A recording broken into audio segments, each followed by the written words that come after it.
Good evening. चलिए शुरू करते हैं।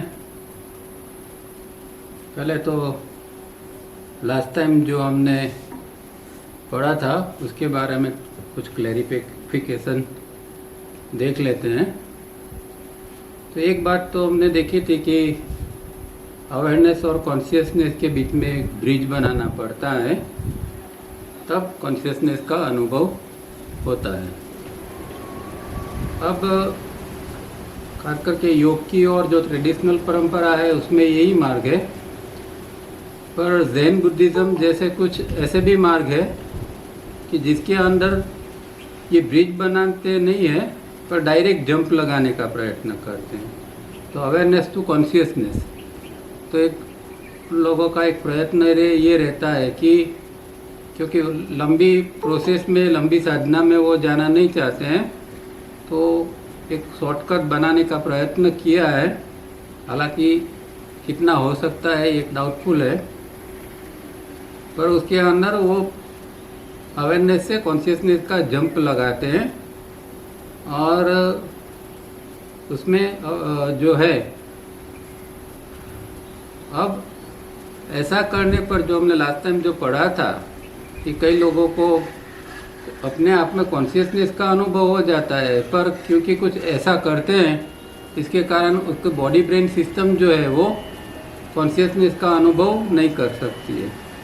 तो यही बात इन लोगों को लागू होती है कि जो जंप मार के कुछ ऐसा अभ्यास करते हैं सिवाय कि नॉर्मल कोर्स में जो धारणा ध्यान समाधि से जो जाना होता है उसके बदले में, तो ये हो सकता है कि ऐसे लोगों को फिर उनके ऑर्गेनिज्म कॉन्शियसनेस का अनुभव नहीं कर सकता है, वो व्यक्ति कॉन्शियसनेस का अनुभव कर सकती है। तो ये एक बात खास समझनी है कि जितना साइंटिफिक और सिस्टमेटिक योग होगा इतना अल्टीमेटली जो हमें प्राप्त करना है वो हम कर सकेंगे। ये तो हो सकता है कि दूसरे शॉर्टकट के अंदर हम बीच में भी अटक सकते हैं। अब दूसरी बात ये है कि हम कई जगह पढ़ते हैं कि भाई जब साक्षात्कार होता है तो जैसे करोड़ों सूर्य एक साथ में प्रकाशित होते हैं, इस तरह का अनुभव होता है। पर और उसको लोग कह देते हैं कि ये आत्म साक्षात्कार है और साक्षात्कार में इस तरह का प्रकाश दिखाई देता है। हकीकत में कॉन्शियसनेस का तो कोई प्रकाश है ही नहीं। ये स्थिति जो होती है वो अवेयरनेस की है।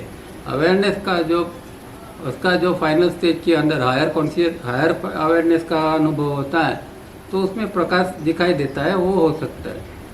पर क्योंकि कॉन्शियसनेस का कोई कलर ही नहीं है, तावरिया जी कहते हैं कि कॉन्शियसनेस तो जो है वो तो इनकी ब्लैकनेस है, जैसी शाही की कैसी होती है इस तरह का है। क्योंकि जब भी हम कोई कलर, साउंड, प्रकाश की बात करते हैं तो वो सब कुछ मटेरियल है, प्रकाश भी एक मटेरियल है। तो अगर प्रकाश दिखाई देता है तो ये तो मटेरियल हो गया, मतलब कि वो कॉन्शियसनेस नहीं हो सकती। कॉन्शियसनेस इन सबसे परे है, इसलिए उसका कोई कलर ही नहीं है, और कलर नहीं है इसलिए वो इनकी ब्लैकनेस है। इनकी ब्लैकनेस अपने आप में कलर नहीं है। ब्लैकनेस जो है वो कलरलेसनेस है, जिसमें कोई कलर ही नहीं है, वो जो चीज़ है वो ब्लैकनेस है। तो वो जो है कॉन्शियसनेस की जो ये है उसका जब साक्षात्कार होता है तो गहरा एक इनकी ब्लैकनेस का अनुभव होता है। और सिंबॉलिकली इसीलिए तावरिया जी ने हमारे जो फोरहेड है, आज्ञा चक्र का हिस्सा, वहाँ एक ब्लैक ज्योत देखने का प्रयत्न करने का वो कहते हैं, क्योंकि वो आत्मा का एक सिंबॉलिक रूप में इनकी ब्लैक जो है वो यहाँ हम एक ज्योत का अभ्यास कर सकते हैं, जैसे कि एक ज्योत हमारे अंदर है इस तरह। और दूसरा आप देखेंगे कि जो शास्त्रों के अंदर कृष्ण राधा वगैरह की जो लीला या बात होती है तो उसमें एक चीज़ नोटिसेबल ये है कि कृष्ण जो है उसका रंग था श्याम था। तो हर गीतों के अंदर हर जगह पर जो बात आती है कि भाई राधा क्यों गोरी मैं क्यों काला, ऐसे सब भजन वगैरह होते हैं। तो ये एक श्याम, कृष्ण का रंग था, श्याम था, वो आत्म तत्व को इंडिकेट करता है। तो ये दूसरी बात हो गई। तीसरी अंतिम बात ये है, जिसमें लास्ट टाइम हमने पढ़ा था, तो दो शब्द आते थे, एक्टिव अवेयरनेस और पैसिव अवेयरनेस। तो उसको कैसे समझे, एक्टिव अवेयरनेस और पैसिव अवेयरनेस क्या है? तो आगे एक पेपर में हमने देखा था कि तवरिया जी ने अवेयरनेस की डिग्री बताई थी, नियरली 0 से लेके 100% तक की। और उसमें हम जो सामान्य व्यक्ति है वो 40-50 डिग्री से अवेयरनेस से हम जीते हैं। तो जो पैसिव अवेयरनेस होती है तो वहाँ ये जो एक तो डिग्री कम होती है, पर उसको प्रैक्टिकली किस तरह समझा जाए? तो जैसे कि अभी मानो कि आप सुन रहे हैं, तो सोचिए आप एक्टिव अवेयरनेस से सुन रहे हैं या पैसिव अवेयरनेस से सुन रहे हैं। कई लोग एक्टिव अवेयरनेस से सुनते होंगे, कई लोग पैसिव अवेयरनेस से सुनते होंगे। तो डिफरेंस क्या है कि अगर आप एक्टिव अवेयरनेस से सुनते होंगे तो जो शब्द आपके कान पर पड़ता है और उसमें से एक अंडरस्टैंडिंग बनती है। अगर अंडरस्टैंडिंग नहीं बनती है, सिर्फ कानों के ऊपर शब्द टकराते हैं, तो समझना है कि हम पैसिव अवेयरनेस से ये सुन रहे हैं। जब एक्टिव अवेयरनेस होगी तो उसके अंदर दूसरी बात ये है कि आप सुनते समय डे ड्रीमिंग में नहीं रहोगे, या कोई दूसरे बीच में कुछ एक्टिविटी करोगे, ना कोई विचारों में गुम हो जाओगे। तो पूरा एक अटेंशन जो है, आप जो चीज़ कर रहे हैं उसके ऊपर जब होता है तो वो एक एक्टिव अवेयरनेस होती है। साथ में बीच में अगर विचार परेशान करते हैं, डे ड्रीमिंग होता है, तो समझना है कि हम पैसिवनेस। और देखेंगे तो हमारा पूरे दिन का जो व्यवहार होता है वो ज़्यादातर पैसिव अवेयरनेस से ही होता है, क्योंकि हम कभी भी कोई भी चीज़ के अंदर पूरा अटेंशन लगा के तो करते नहीं। यहाँ तक कि रिफाइनिंग वगैरह भी जो करते हैं उसके अंदर भी हमारा पूरा अटेंशन नहीं होता है, दिमाग भटकता रहता है और मैकेनिकल हम कसरत करते रहते हैं। तो ऐसा नहीं होना चाहिए। कम से कम जब रिफाइनिंग वगैरह करते हैं, साधना करते हैं, तो एक्टिव अवेयरनेस होनी चाहिए। कई लोग ध्यान करते हैं तो ध्यान के दरमियान पैसिव हो जाते हैं। अब पैसिव हो जाते हैं तो जो है वो दिमाग के अंदर जो है वो एक धीमी सोच बनी रहती है, तो वो ध्यान नहीं हो सकता है। ध्यान के अंदर एक्टिव अवेयरनेस चाहिए, मतलब कि दिमाग को एक्टिव नहीं करना है, अवेयरनेस को एक्टिव करनी है। दिमाग को तो शांति रखना है, विचारों को कम करते जाना है, पर अवेयरनेस का जो लेवल है वो अंदर बढ़ना चाहिए। ऐसा नहीं होता है तो फिर ध्यान भी नहीं होगा। और ज़्यादातर हम ध्यान वगैरह जप वगैरह करते हैं तो पैसिव अवेयरनेस से करते हैं। तो कहीं जप करते हैं, लोग बोलते हैं कि भाई जप करने बैठते हैं तो दिन भर के विचार आते हैं, जो लोग रात को जप करते हैं तो आएगा ही, क्योंकि वो जो इसका पूरा इम्पैक्ट है दिन भर की क्रियाओं का। और रात को आप बैठ के गायत्री मंत्र करते हैं और कुछ करते हैं, तो क्या होगा कि उसके दौरान उसका इम्पैक्ट आएगा और ये एक पैसिव अवेयरनेस चालू हो जाएगी। और पैसिव अवेयरनेस में आप जप करोगे तो कैसे जप होगा? उस दौरान सब विचारों को निकाल देना है, एक बार एक्टिव अवेयरनेस को डेवलप करना है, और उसके बाद में आपको जप करना है तो जप करो। ताकि दिन भर के विचार लेके बैठोगे और जप करोगे तो कोई मतलब ही नहीं होगा।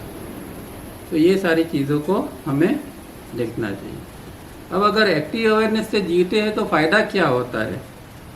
तो एक तो ये है कि हम डे ड्रीमिंग से हमें मुक्त हो जाते हैं। तो डे ड्रीमिंग जो हमारी ज़्यादा से ज़्यादा ऊर्जा खाती है, वो हमारी ऊर्जा बच जाती है। और उससे दूसरा फ़ायदा ये होता है कि जो हमें हायर इंटेंसिटी बनानी है, तो जितनी आपकी एक्टिव अवेयरनेस होगी उतनी आपके अंदर हायर इंटेंसिटी बढ़ती जाएगी। क्योंकि इंटेंसिटी को देखा हमने कि हमारा इंटेंसिटी का प्लस स्कोर ज़्यादा होना चाहिए। तो ये जब हम डे ड्रीमिंग से मुक्त होते हैं, एक्टिव अवेयरनेस में आते हैं, तो ये चीज़ बन पाती है। तो इतना थोड़ा मुझे विचार आया था, तो मैंने सोचा कि ये पहले इसको हम देखते हैं, बाद में आगे। अब सेकंड मीटिंग का लास्ट पार्ट जो है वो देखते हैं। उसके पहले जो लास्ट चीज़ हमने देखी थी उसके अंदर तावरिया जी एक टेक्निक बताते हैं, रिवर्स दिस प्रोसेस। बिहेवियर की जो प्रोसेस है उसको, मतलब कि एक उसके लिए क्या कहते हैं, pre sensing, sensing in advance. तो जो एक क्रिया होती है उसका उल्टा क्रम कर देना है, रिवर्स प्रोसेस कर देना है। नॉर्मली एक प्रोसेस किस तरह होती है कि पहले भाई एक इम्पल्स या स्टिमुलेशन आता है इंटरनल या एक्सटर्नल, उसके साथ में मेमोरी पैटर्न जुड़ जाती है और एक विचार बनता है। ये पूरी न्यूरल प्रोसेस है। और जो विचार बनता है अकॉर्डिंगली हम फिर रिस्पॉन्स देते हैं या रिएक्ट करते हैं। तो हमारा जो बिहेवियर जो है लास्ट में वो ऑटोमेटिक है, इरोटिक होता है। तो इस 3 प्रकार की प्रक्रिया नॉर्मल कोर्स में हर क्रिया के अंदर ऐसा होता है। अब वो कहते हैं कि ये तीनों प्रक्रिया को उल्टा दो, मतलब जो सी है उसको ए कर दो। तो ये इतनी चीज़ हमने देखी थी। और दूसरी बात ये कहते हैं कि भाई जैसे कि हम मतलब कि संवेदना को आगे से अनुभव कर लेना। जैसे कि हमें यूरिन जाना होता है, वॉशरूम जाना होता है, तो हम क्या करते हैं कि हमें पहले से एक सेंसेशन होता है और बाद में हम वॉशरूम जाते हैं। तो इसी तरह हमें चीज़ों को आगे जो वो बताएंगे कि फिजिकल तो लेवल पर तो ये प्राकृतिक रूप में होता है, पर वो फिर आगे जाके इमोशनल और मेंटल रूप में भी ये चीज़ बननी चाहिए। तब जाके फिर हम ये जो सी है वो ए जो है वो सी हो जाएगा। तो यहाँ तक देखा था। अब आगे पढ़ते हैं। लास्ट पेज है सेकंड मीटिंग का। इसके बाद में टाइम रहेगा तो D meeting, third D meeting को देखेंगे। This stimulus we are able to pre-sense and act in time actively and not let them just happen। तो क्या करना है कि चीज़ जो होती है उसको हमें पहले से उसकी संवेदना ले लेनी है, आगे से हमें उसकी संवेदना आ जानी चाहिए। जैसे कि हमें वॉशरूम जाना है तो कैसे आगे से संवेदना मिल जाती है, इस तरह जो चीज़ बनने वाली है उसकी भी हमें आगे से संवेदना होनी चाहिए। और वो चीज़ को बनने नहीं देना है, वो उसके ऊपर एक्ट करना है, तुरंत काम करना है उसके ऊपर। An infant slowly learns to perceive this impulse, but a person in coma is not able to perceive और sense at all this stimulus, and in this case it just happens, and because this performance end in being dirty in nature, we have developed this pre-sensing in our system, otherwise our life would be miserable। तो जैसे कि हमारे अंदर जो physical level पर क्या होता है कि एक बच्चा होता है तो पहले तो वो भी पेशाब वगैरह कर लेता है, उसको भी ये सेंस नहीं होता है, प्री सेंस नहीं होता है, तो उसके और उसका कंट्रोल भी नहीं होता है। तो बच्चे लोग जो होते हैं तो इस तरह उनसे हो जाता है। फिर धीरे धीरे वो समझते हैं, सेंस करते हैं, और जब वो बोलना चालू करते हैं तब बताते हैं। अब दूसरी बात, दूसरी कोई व्यक्ति जो कोमा के अंदर चली गई है, अब वो तो सेंस भी नहीं कर पाएगी, बोल भी नहीं पाएगी, वो तो कुछ नहीं कर पाएगी। तो फिर ये चीज़ जो है वो अपने आप में हो जाएगी।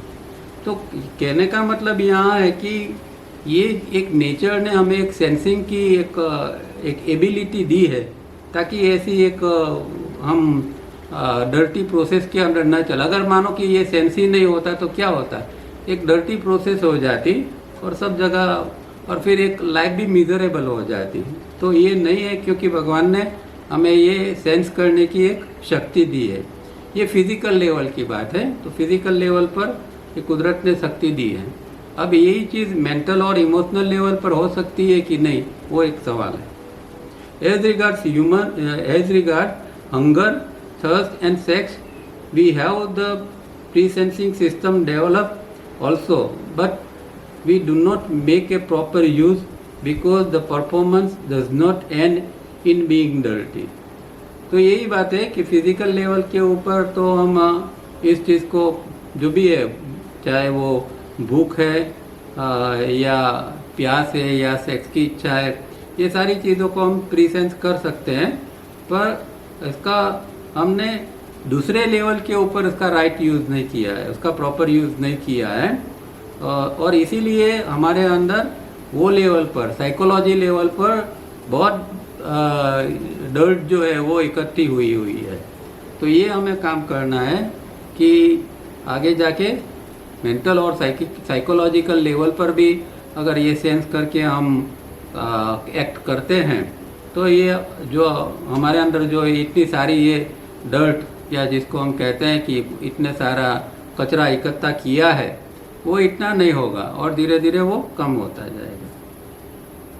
But on mental and emotional level, we have not cared so far to either develop or practice this pre-sensing because we presume it is under the category of private.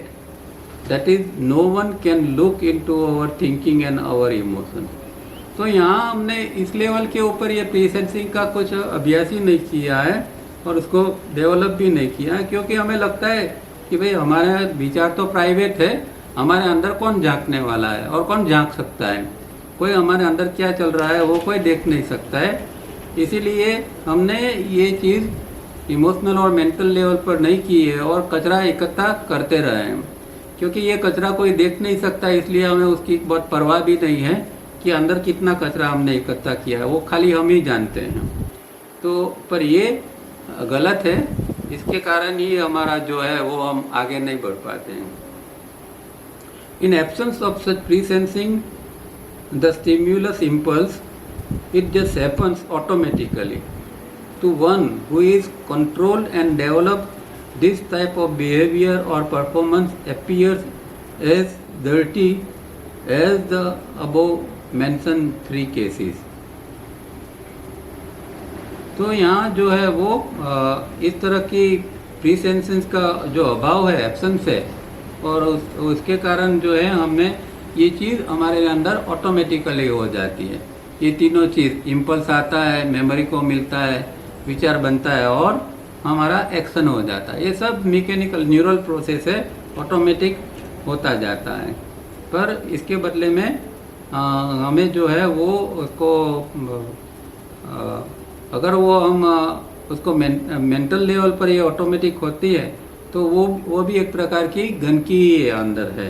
जैसे कि ऊपर 3 चीज़ बताई है, जिस तरह की गंदगी को हम ये निकालते हैं, इस तरह की ये गंदगी हमारे अंदर पड़ी रहती है। ये चीज़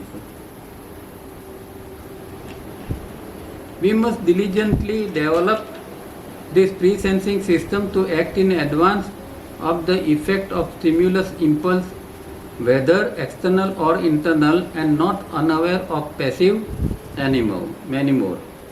तो हमें क्या करना है कि ये इस प्रकार की जो है प्री सेंसिंग उसको डेवलप करना है, डिलीजेंटली उसको डेवलप करना है।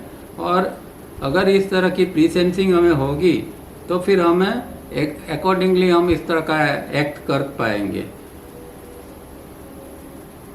और वो चीज़ चाहे अंदर से आती हो, बाहर से आती हो, किसी प्रकार का भी इम्पल्स हो, कई विचार अंदर से ही चलते रहते हैं और उसके बाद में हम सडनली कुछ एक्ट कर लेते हैं।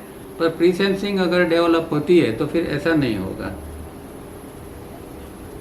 This is denoted in diagram 3A as formula 5:2:1। तो ये अगर इस तरह हम काम करते हैं तो बहुत आगे की स्थिति का काम हो जाएगा। 3A की स्थिति या 5:2:1 का जो है उस स्थिति का ये काम हो जाएगा। तो ये बहुत ज़रूरी है और इतना हमें उसको करना चाहिए। जो व्यक्ति ने ये चीज़ डेवलप की है प्री सेंसिंग अपने अंदर, वो जो है उसको फिर ये ऑटोमेटिक जो होता है वो उसको ऐसा एक डरती जैसा लगेगा कि अरे ये ऐसा कैसे, क्योंकि उसके अंदर ये चीज़ अब डेवलप हो गई है। Mind you, all this reverse steps are performed by the same neural equipments and executed by the same muscular equipment of the organism, but the sequence is made to take a complete about turn. अब यहाँ जो है, जैसे कि हम अभी कोई क्रिया करते हैं और उसमें ABC जो है इम्पल्स वगैरह जो लास्ट तक में, अब उसके अंदर जो हमारी न्यूरल प्रोसेस जो है या हमारे जो मस्कुलर लेवल के पर जो कामगिरी है वो चीज़ तो वही बने रहेगी, उसका तो वही चीज़ों का उपयोग होगा। खाली चीज़ यही है कि जो सीक्वेंस है ABC की, वो सीक्वेंस चेंज हो जाएगी, अबाउट टर्न हो जाएगी, तो वो बदल जाएगी और CA हो जाएगा और AC हो जाएगा। मतलब कि जो इम्पल्स स्टिम्युलस है वो लास्ट में होगा। Because the initiative now comes from active awareness of the self instead of passive accepted by the organism to which the experiencer was ruthlessly subjected earlier. तो अभी हमें क्या करना है कि एक्टिव अवेयरनेस को हमें इनिशिएट करना है। हम इनिशिएट करते हैं, उसकी शुरुआत करते हैं एक्टिव अवेयरनेस की। और एक्टिव अवेयरनेस किसकी है? सेल्फ की। मतलब कि हमारा जो जीवात्मा है, जो हमारा फिजिकल बॉडी और एस्ट्रल बॉडी कंबाइन होके जो बना जो चीज़, जिसको हम सेल्फ कहते हैं, जीवात्मा कहते हैं, तो वो अभी इसके कारण हम एक्टिव अवेयरनेस आती है और उसकी हमारे अंदर शुरुआत होती है। उससे पहले तो क्या होता था कि ये पैसिवली ये सब होता था। हमारा ऑर्गेनिज्म जो पैसिव है और एक्सपीरियंसर जो है वो वो जो है एक रूटलेस, उसका मतलब कि दया के अधीन वो हो जाता था और ऑर्गेनिज्म या एक्सपीरियंसर, तो वो फिर पैसिवली ये सब काम काज होता था। अब सेल्फ काम करने लगा है तो एक्टिव अवेयरनेस चालू हो गई। Our diagram 2 indicates an individual who is laboring to reach diagram 3A stage from diagram 1 stage and who fails 1,000th time, and hence both the formula 2482 and 5221 are applicable. अब एक व्यक्ति है जो धीरे धीरे करके साधना में ऊपर जाना चाहता है। तो शुरुआत में तो जब कोई व्यक्ति होती है तो नॉर्मली तो वो 2482 वाले रेशियो से डायग्राम 1 वाली व्यक्ति होती है, चाहे वो, क्योंकि उसने अभी साधना की ही नहीं है, शुरुआत है, तो 2482 से उसकी स्थिति है। फिर वो डायग्राम 2 पर जाता है और डायग्राम 2 से फिर वो 3A तक जाने का प्रयत्न करता है। पर इन बीच में वो बार बार वो फेल होता जाता है, बार बार गिर जाता है। कभी साधना नहीं ठीक होती है, कभी साधना होती है तो उसके अंदर जो इंटेंसिटी होनी चाहिए वो नहीं होती है, ये सब होता है। फिर भी कोई जो एक्सपेक्टेड जो स्टेज है वो नहीं आता है। कई लोग मेहनत तो बहुत करते हैं पर एक्सपेक्टेड स्टेज तक नहीं पहुंचते हैं। तो व्यक्ति के अंदर ये इस तरह हर एक साधक के अंदर इस तरह होता रहता है, ऊपर नीचे होता रहता है। और इसी तरह वो जब तक वो स्थिर नहीं हो जाता है, 5221 में एस्टेब्लिश नहीं हो जाता है, तब तक ये स्थिति बनी रहती है। इसीलिए यहाँ दोनों फॉर्मूला एप्लीकेबल बताइए, 2482 जो शुरुआत की है और 5221 बीच में और फिर लास्ट में जो अंत की है वो।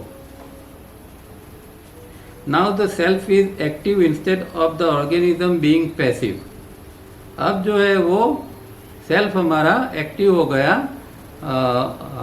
जो पहले जो ऑर्गेनिज्म जो पैसिव था उसके बदले में अभी सेल्फ एक्टिव हो गया। And neural and muscular processes from being active and dominant are now passive and control.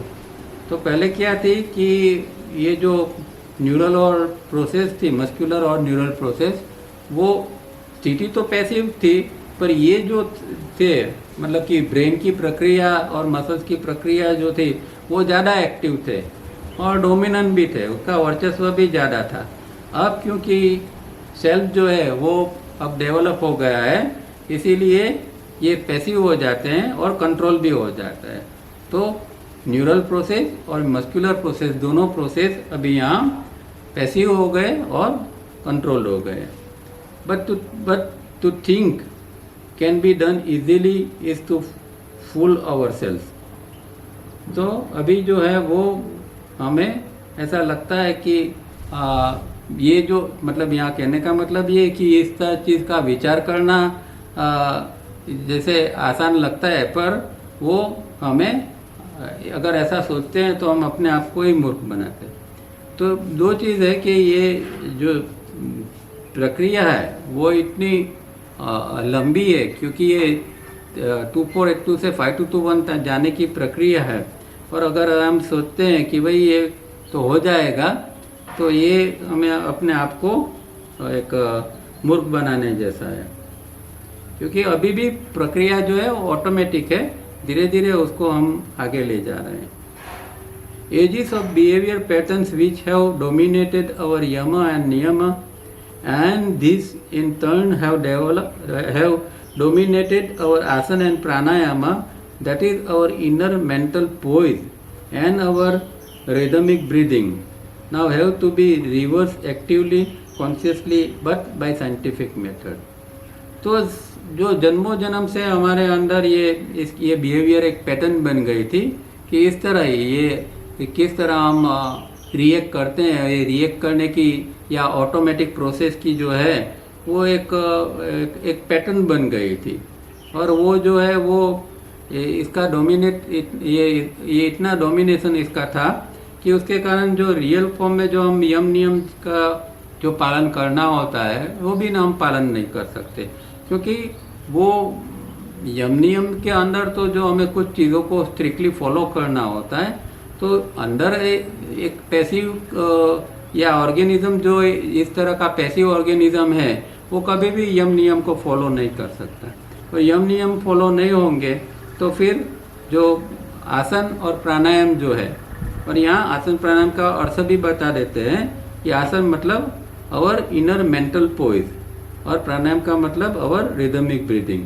तो ये दो चीज़ भी नहीं हो सकेगी, यम नियम जो है वो उसका पालन नहीं हो पाएगा, और फिर इस तरह हमारे अंदर मेंटल पोइज जो अंदर की एक क्षमता का भाव है, जो बैलेंस है, वो भी नहीं आएगा और रिदमिक ब्रीदिंग भी नहीं रहेगी। पर अब हमें जो करना है तो वो एक रिवर्स एक्टिविटी करना है, और वो कॉन्शियसली करना है और साइंटिफिक मेथड से करना है। तो ये प्रक्रिया साइंटिफिक मेथड के रूप में हमें इसको करना है। कैन वी से the organism that is physical and astral form the chariot. अब यहाँ एक उपमा बताते हैं कि और प्रश्न पूछते हैं कि क्या हम हमारा ऑर्गेनिज्म है, मतलब फिजिकल बॉडी और एस्ट्रल बॉडी जो है उसको हम रथ के रूप में ले सकते हैं। तो एक रूपक है B, neural and muscular processes and functions are the horses that run away. दूसरा रथ होता है तो उसके साथ में घोड़ा को जोड़ा जाता है। तो हमारी जो मस्कुलर और न्यूरल प्रोसेसेस है और उसके कार्य है वो सब घोड़े जैसे हैं। उसका जो है वो उपमा रथ के साथ घोड़े और ऑर्गेनिज्म के साथ में ये न्यूरल मस्कुलर प्रोसेस।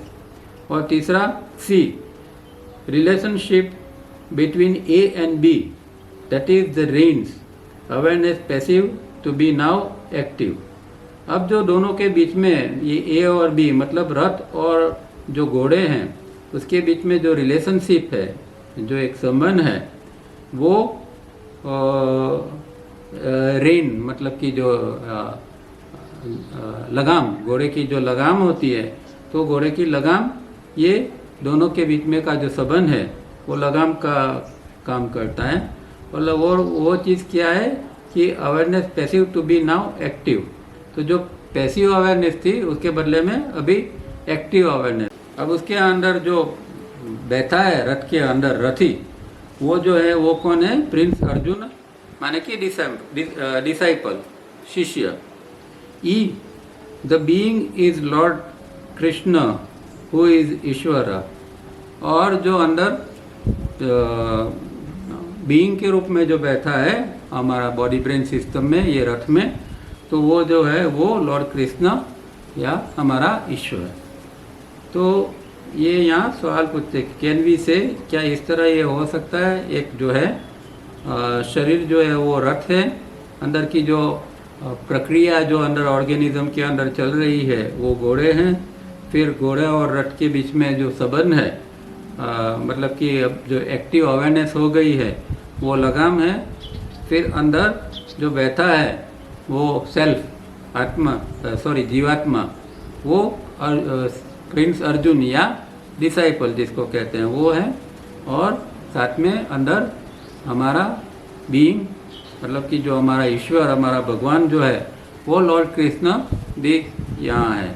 तो एक रथ की, कंप्लीट रथ की यहाँ एक कल्पना की है। Please note we are talking of self which is developed state from IX to IY to I proper. तो यहाँ जो है वो पहले जो आगे की फॉर्मूला है फिर से यहाँ बताते हैं कि हम जो सेल्फ की बात कर रहे हैं, जो जीवात्मा की बात कर रहे हैं, वो कौन सा है कि जो IX मतलब कि फिजिकल बॉडी टू IY मतलब कि astral body to I proper माने जीवात्मा। तो इस तरह ये हमारा सेल्फ डेवलप हुआ है कि फिजिकल से हम एस्ट्रल की यात्रा करते हैं, इसको डेवलप करते हैं, और ये दोनों मिलके फिर हमारा ये जीवात्मा बनता है, आय प्रॉपर बनता है। अब यहाँ जो हम सेल्फ को जीवात्मा कहते हैं, तो कई सिस्टम्स के अंदर एसेंस को भी जीवात्मा कहा गया है, पर वो एक अलग रूप में होगा। यहाँ जो है तवरिया जी फिजिकल और एस्ट्रल बॉडी का कॉम्बिनेशन, कंबाइंड बॉडीज को ये जीवात्मा या सेल्फ कहते हैं। This is the stumbling block. तो यहाँ एक प्रकार का एक रुकावट आ जाती है।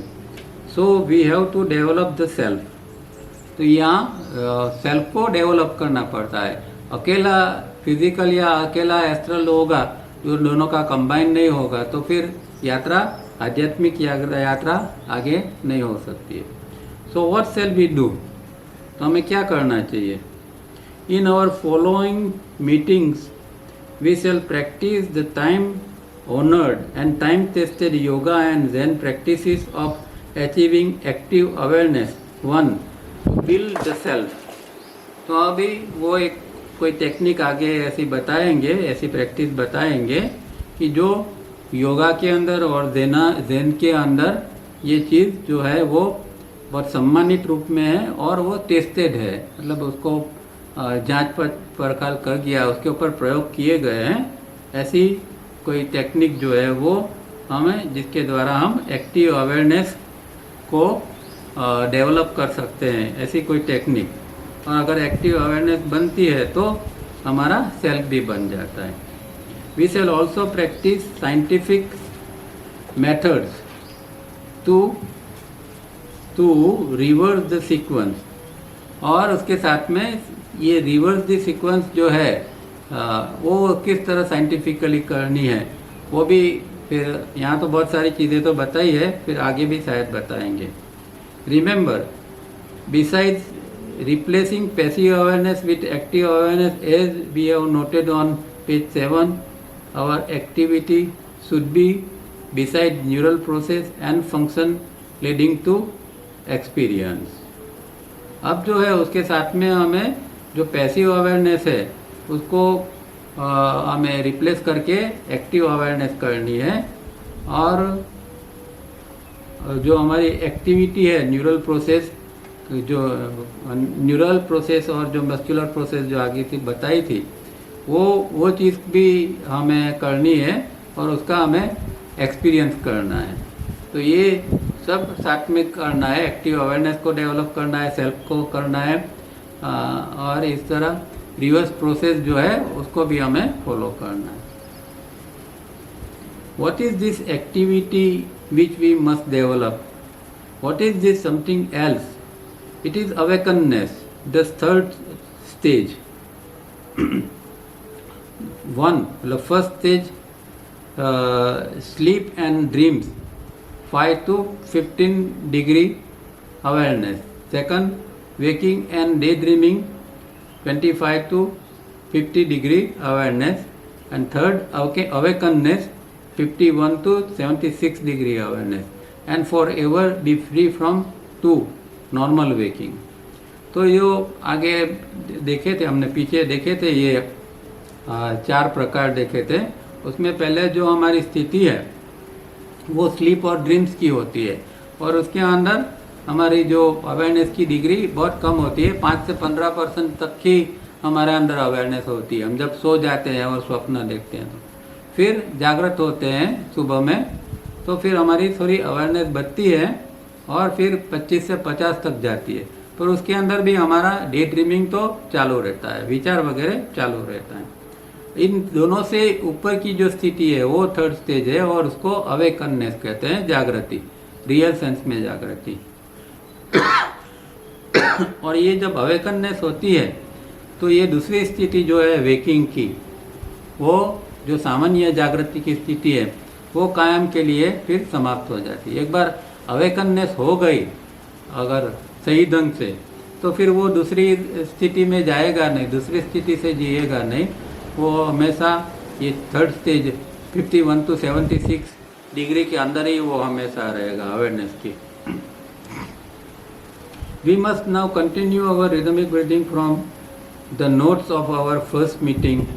We place 2 books on the navel and the other on the chest and lie flat in bed and breathe normally, but take care to see that both the books rise when breathing in and fall when breathing out, but count 1 to 3 while breathing in and count 5 6 when breathing out.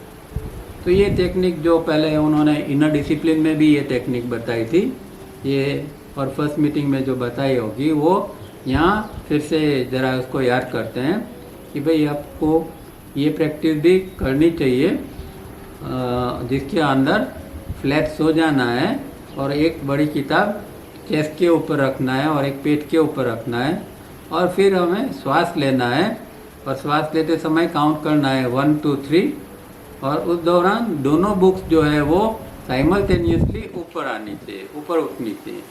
और जब हम श्वास छोड़ते हैं 5 6 के अंदर, तो फिर दोनों बुक एक साथ में ही धीरे धीरे करके नीचे जाएगी।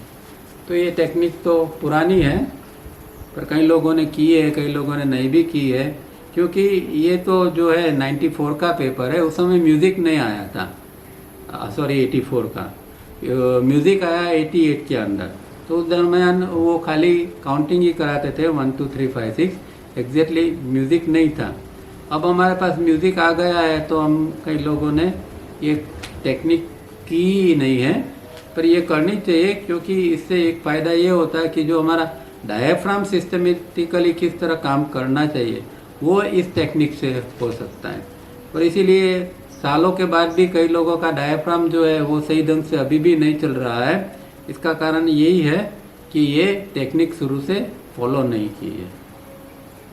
तो अभी भी रोज़ आप 5 मिनट कम से कम इसको कर सकते हैं, या फिर आगे बताते हैं इस तरह दोनों हाथ रखकर भी आप कर सकते हैं। जैसे यहाँ कहते हैं, after practising things for a month, one may replace the 2 books by the palms of the 2 hands and have the feel of the breath. After having noted the feel for a week and taking care to see both the palms rise and fall together, and either is not pushed up or fall down earlier or later than the other, the practice is to be continued sitting for a month and then continued standing for a month, still keeping the palms of both the hands. तो अब ये तो पहले की बात है, तो 1 महीना वो करो, बाद में ये करो, ऐसा बताते हैं। पर हम डायरेक्टली अगर करना है तो दोनों हाथ रखकर कर सकते हैं, और इसी तरह देखना है कि एक साथ में ही श्वास लेते हैं म्यूज़िक के। अभी तो म्यूज़िक आ गया है तो म्यूज़िक रखो और ये दोनों हाथ रखो, और देखो कि जब 1 2 3 में म्यूज़िक होता है तो ये दोनों छाती पेट ऊपर उठते हैं कि नहीं। और जब श्वास छोड़ते हैं तो दोनों नीचे जाने चाहिए। और उसके बाद में जब हम बैठकर ये प्रैक्टिस करते हैं तब भी थोड़ी ये प्रैक्टिस करना चाहिए कि बैठकर भी 3 स्टेप के दौरान एक हाथ छाती पर एक हाथ पेट पर रखना है और देखना है कि ये दोनों इस तरह चलते हैं। और लास्ट में हम खड़े रहकर भी ये कर सकते हैं और खड़े रहकर भी हम यही दोनों हाथ से इसको ये अभ्यास चालू रख सकते हैं।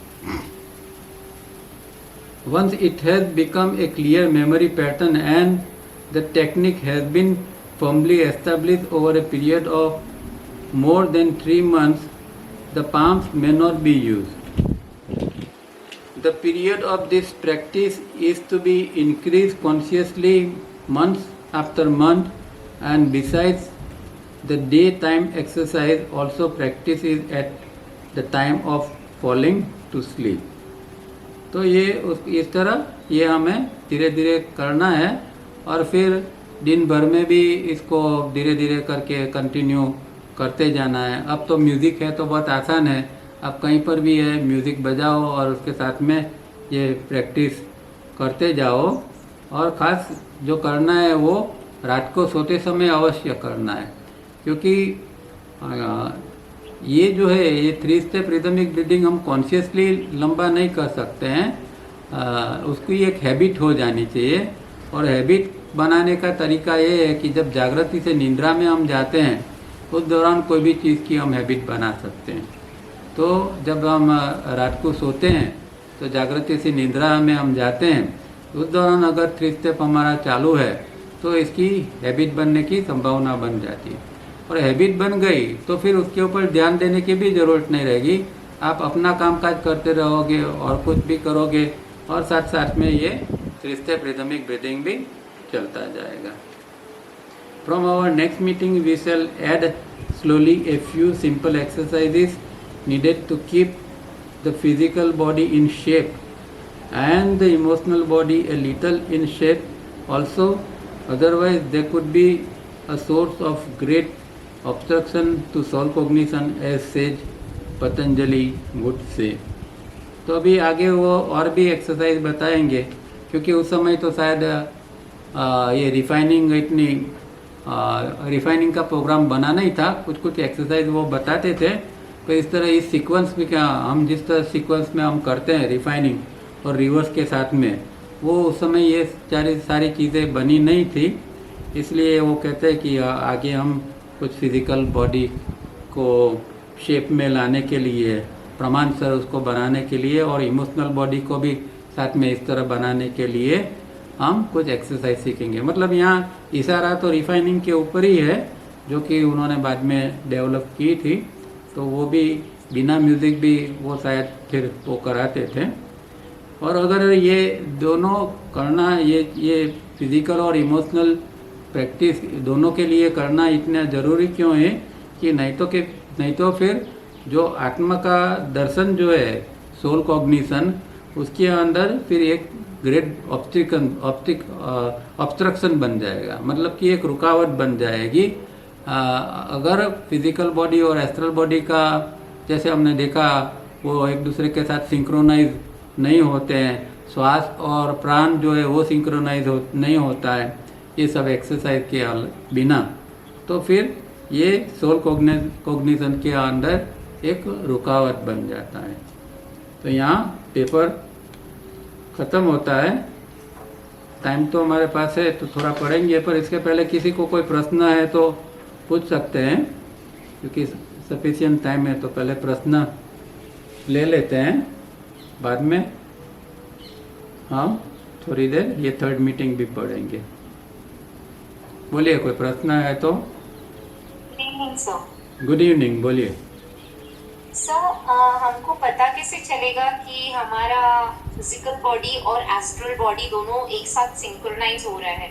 मतलब अगर हम लोगों को वो फीलिंग आ रही है कि we can sense something energy, मतलब एनर्जी इज मूविंग, उसके प्रति हम लोग थोड़े कॉन्शियस होते जा रहे हैं, लेकिन दोनों सिंक्रोनाइज क्या हमारे को रेगुलरली रिदमिक ब्रीदिंग मतलब एक आफ्टर अ लॉन्ग पीरियड तब वो दोनों सिंक्रोनाइज हो जाएंगे, जिसकी वजह से हम लोग रिदमिक ब्रीदिंग करते हैं? बराबर है। तो वो उसके लक्षण आपको कुछ मिलेंगे, जैसे कि स्वभाव के अंदर परिवर्तन, एक एनर्जी का तो आपने कहा, तो ठीक है, वो एनर्जी तो आप फील करोगे कि पहले से आपकी एनर्जी अच्छी हो रही है। दूसरा जो है वो आपका स्वभाव के अंदर परिवर्तन आएगा। तो जो हम छोटी छोटी बात में रिएक्टिव हो जाते हैं तो वो चीज़ कम होनी बनेगी। और तीसरा जो है, जो नेगेटिव इमोशंस के अंदर हम बार बार जो चले जाते हैं तो नेगेटिव इमोशंस भी काफ़ी हद तक कम हो जाएगी। तो जैसे जैसे ये दोनों सिंक्रोनाइज होते जाएंगे तो हमारे अंदर कुछ प्रकार का ऐसा परिवर्तन आएगा, जैसे स्वभाव के अंदर एक प्रकार का परिवर्तन आता है, बॉडी के अंदर भी परिवर्तन आता है, और हमारे इमोशंस, क्योंकि हमारा इमोशनल बॉडी इसको कहा ना, तो हमारे इमोशंस को के अंदर भी परिवर्तन आता है। तो ये परिवर्तन हम खुद भी महसूस करेंगे और हमारे साथ में जो लोग होते हैं वो भी महसूस करेंगे कि हाँ, ये व्यक्ति के अंदर कुछ प्रकार का इस तरह का ये आएगा। उसके साथ में और भी आपके अंदर अंडरस्टैंडिंग बढ़ेगी, आप जो कुछ समझना चाहते हैं वो, क्योंकि इसके साथ में पैरेलली ब्रेन के कुछ सेंटर्स वगैरह एक्टिव होते जाते हैं। जो चक्र जो है, चक्रों के अंदर भी बैलेंस आना चालू हो जाता है। तो बहुत सारी चीज़ों के ऊपर एक साथ में काम हो जाता है, और इसके लिए बहुत सारी हमारा मतलब कि चारों केंद्र जो है IESM, तो चारों केंद्रों के अंदर हम कुछ डिफरेंट महसूस कर सकते हैं। और दूसरा हमारा जो ये रेशियो है वो भी बदल जाएगा। तो 2-4 और 8-2 से तो हम बाहर ही निकल जाएंगे, 5-2-1 में आ जाएंगे। हो सकता है अभी 5-2-1 में एकदम एस्टेब्लिश नहीं हो जाएंगे, पर कम से कम हम 5-2-1 को महसूस कर पाएंगे ज़्यादातर समय। हाँ, ज़्यादातर समय अनएस्टैब्लिश स्टेट है वो, हाँ, वहां तक पहुंच जाएंगे। हाँ, 5-2-1 डायग्राम 2 जो है, 2 पर तो हम पहुंच ही जाएंगे, तो ही ये सिंक्रोनाइजेशन हो पाएगा। तो ये हाँ, इतनी चीज़ हो सकेगी। बोलिए, और किसी को कोई प्रश्न है? हाँ बोलिए। हाँ हाँ, एक तो जब हमें ये तो पता लगता है कि डेट ड्रीमिंग हो रही है, तब हमारी एनर्जी लॉस हो रही है, हाँ, थकान भी महसूस होती है। हाँ, जब हम पढ़ते हैं, जैसे कोर्सेज के 2 मीटिंग पढ़ ली या 2 वीडियो सुन ली लगातार, और फिर उसके बाद भी थकान महसूस होती है, और फिर जैसे जब एक्सरसाइज करते हैं तो एक्सरसाइज कर ली, जैसे फेस कर ली, तो पूरा वो डिफाइनिंग वगैरह सब कर लिया, तो उसके बाद भी बहुत ऐसे थकान सी महसूस होती है कि रेस्ट की जरूरत है। हाँ, तो वो अभी इतना डेवलपमेंट नहीं हुआ है, इसका मतलब कि फिजिकल लेवल पर भी नहीं है, और जो ब्रेन जो है वो भी थक जाता है। जो आप कहते हैं कि 2 लेक्चर सुनते हैं तो ब्रेन थक जाता है, तो वो इतना अभी कैपेबल नहीं हुआ है। और एक्सरसाइज के बाद अगर थकान लगती है तो फिजिकल लेवल पर भी एक्सरसाइज ये थोड़ी एनर्जी की कमी है।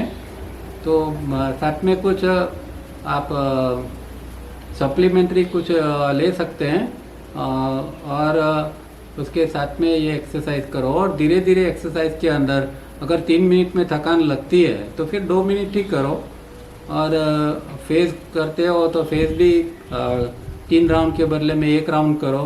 तो इस तरह धीरे धीरे धीरे बॉडी को डेवलप होने दो, और मेंटल जो है उसको भी, या ब्रेन की जो प्रक्रिया है, आपके नर्व्स जो है थोड़े वीक है, इसके कारण ब्रेन थक जाता है।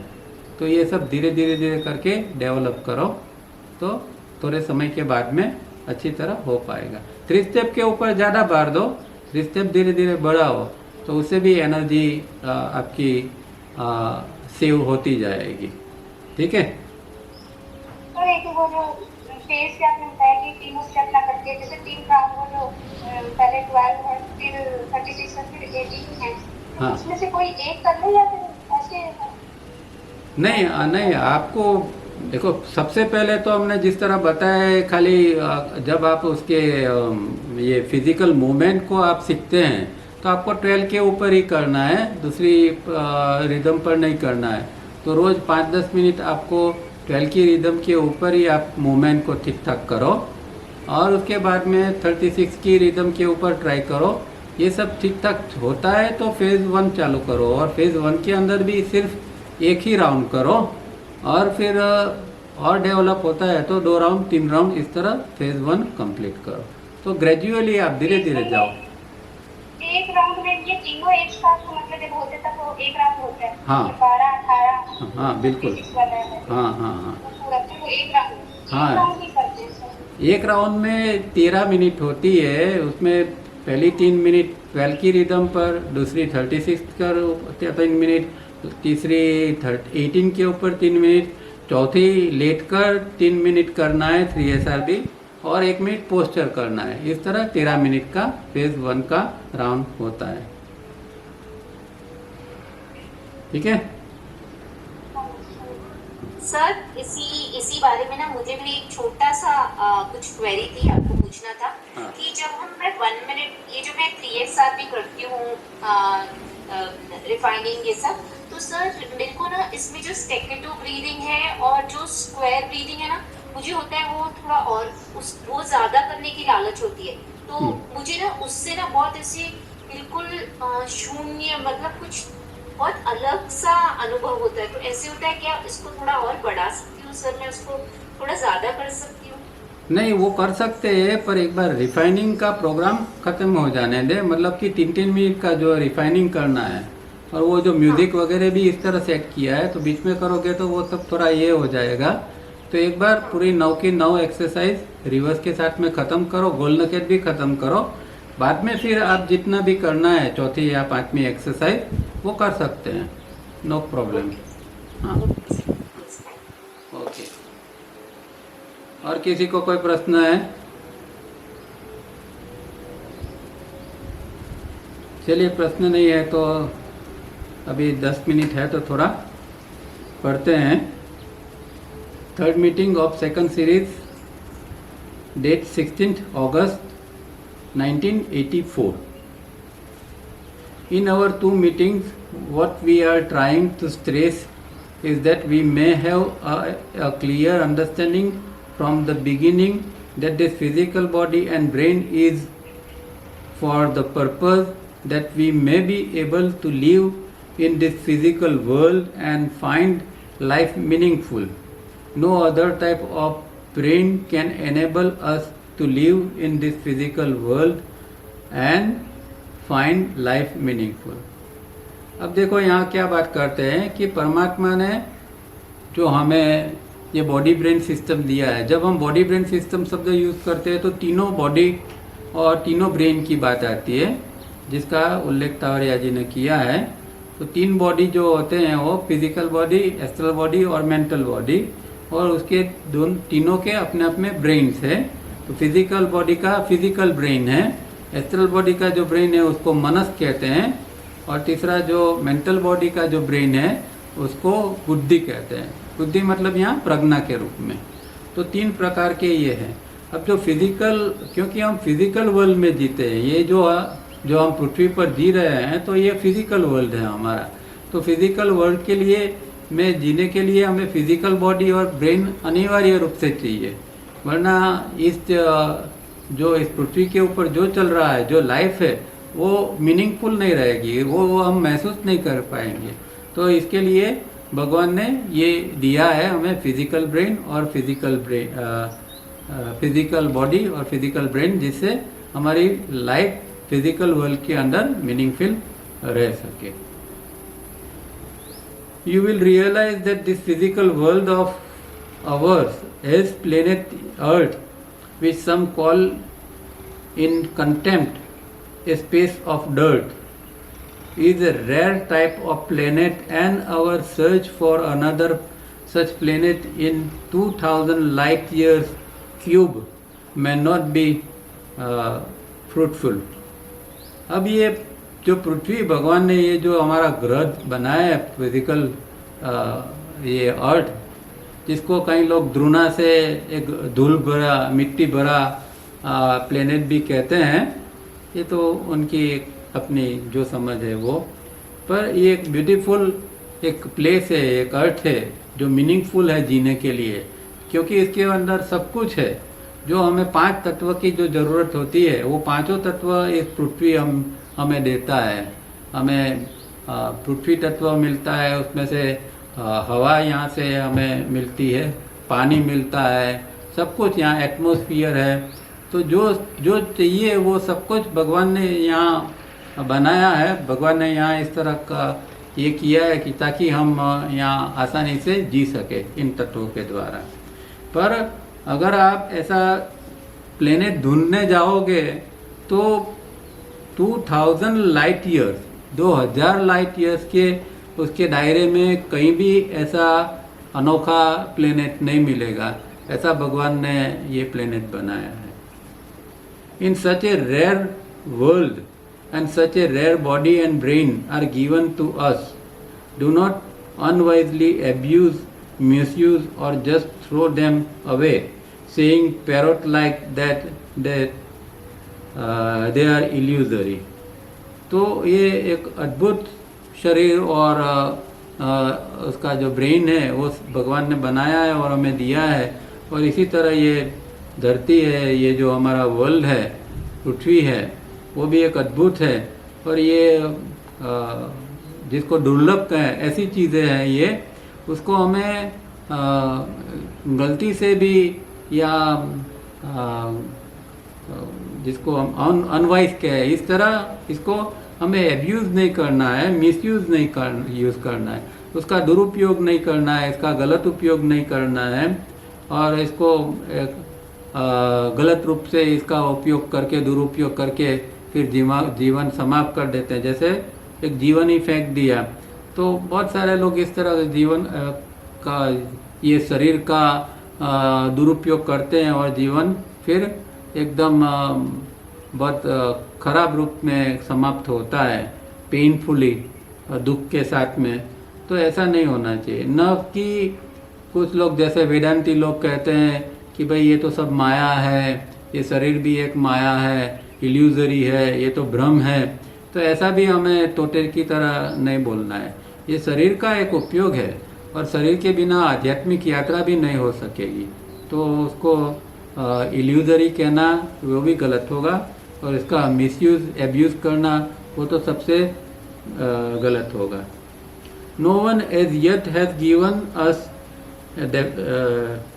definite proof or guarantee, including science and religion, that there is another place and another body and brain where or with which we would be in better and happier surroundings and circumstances, and merely on hope that religion has been giving us for thousands of years, we miss what good we would get if we sensibly lived here. अब दूसरी बात ये है कि किसी ने अभी आज तक हमें ऐसा कोई प्रूफ नहीं दिया है, कोई गारंटी नहीं दी है कि इससे कोई अच्छा प्लेस है। ये पृथ्वी जो है वो जितना हमारे लिए उपयोगी है, उसका जो सराउंडिंग है, उसका जो एटमॉस्फेयर है, सब कुछ जो है वो इतना हमारे लिए उपयोगी है। तो ना कोई धर्म ने या ना साइंस ने, किसी ने हमें इस तरह की या प्रूफ या गारंटी नहीं दी है कि इससे अच्छा कोई हमें ग्रह मिल पाएगा।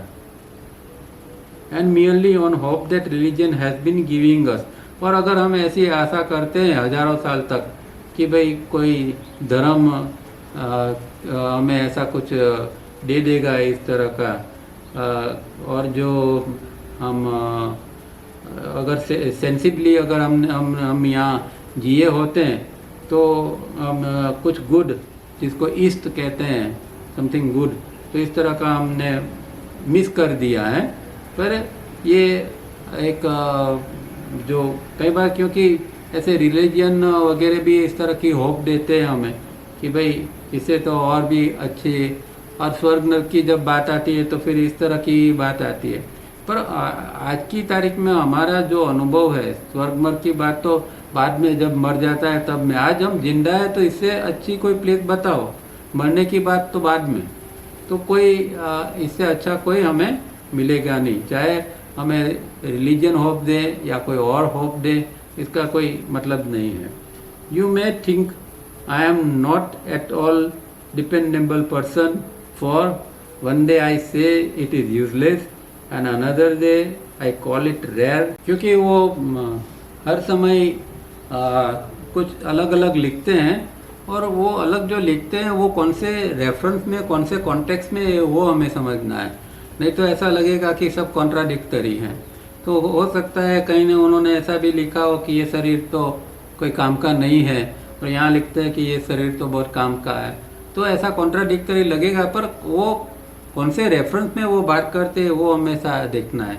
तो हो सकता है कि हमें ऐसा लगे कि वो डिपेंडेबल पर्सन है, या आज कुछ कहते हैं कल कुछ कहते हैं, पर हकीकत में ऐसा नहीं है। वो जिस समय जो चीज़ की बात करते हैं उस समय वो चीज़ के ऊपर ही वो फोकस करके ये कहते हैं कि भाई अभी इस समय ये चीज़ क्या है।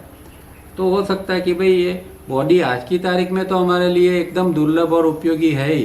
कोई ऐसी स्थिति बन जाए तो उसके बाद में ये शायद ये शरीर की ज़रूरत न भी पड़े, वो चीज़ अलग बात है।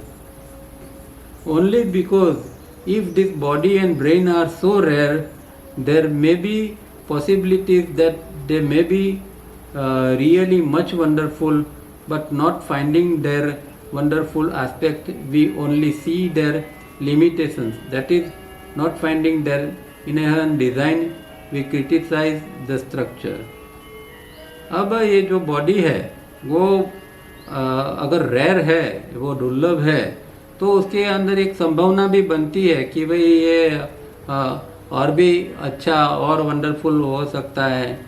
पर क्योंकि लोग इस तरह का वो देखते नहीं हैं और उसका जो लिमिटेशंस है वही देखते हैं, तो उसके बाद में क्योंकि उसके अंदर जो इसकी जो इनहेरेंट डिज़ाइन है, उसके भगवान ने जो संभावनाएं जो दी है वो इनहेरेंट डिज़ाइन है, पोटेंशियल जिसको कहते हैं कि ये शरीर और हमारा मन, जो हमारा मतलब पूरा ये जो है बॉडी ब्रेन सिस्टम क्या क्या कर सकता है।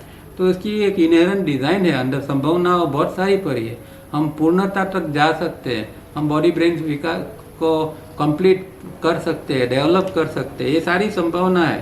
पर जो उसको नहीं देखेगा और उसका लिमिटेशन देखेंगे, फिर वो उसको क्रिटिसाइज करेगा। तो वो सही नहीं है, क्योंकि वो वही व्यक्ति इसको क्रिटिसाइज करेगा जिसको पता नहीं है कि ये बॉडी ब्रेन सिस्टम की संभावना क्या है, वो कितनी ऐसी पावरफुल चीज़ है कि जिसके द्वारा हम मोक्ष भी प्राप्त कर सकते हैं। ऐसी ये एक पावरफुल चीज़ भगवान ने दी है।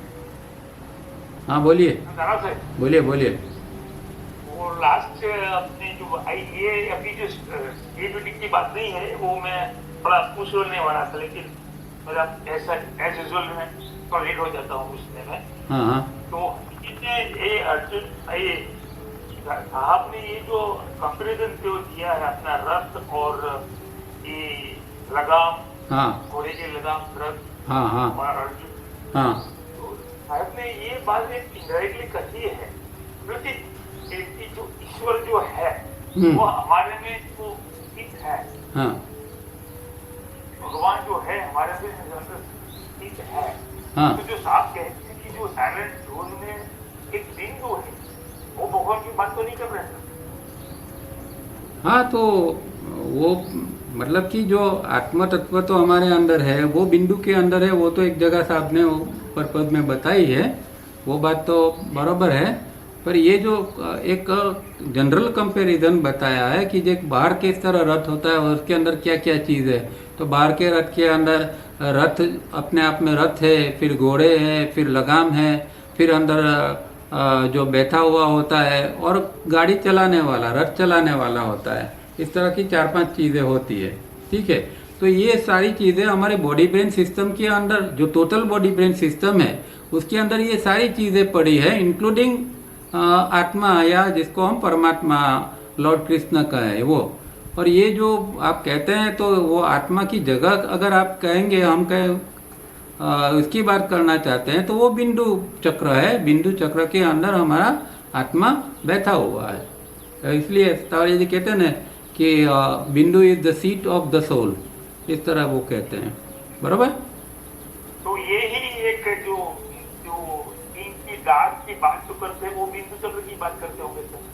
नहीं, चक्र की बात नहीं है, वो इटसेल्फ आत्मा की बात है।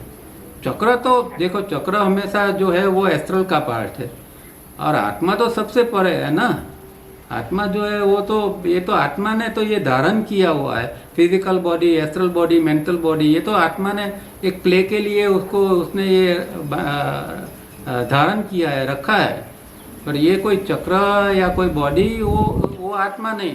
आत्मा जो है मतलब जो इनकी ब्लैकनेस डार्कनेस की जो बात करते हैं, वो इसकी अपनी क्वालिटी है, या उसका जो वो उसका क्या कहें, उसका कलर तो कह नहीं सकते, वो जो अपने आप में है वो इनकी ब्लैकनेस या डार्कनेस है।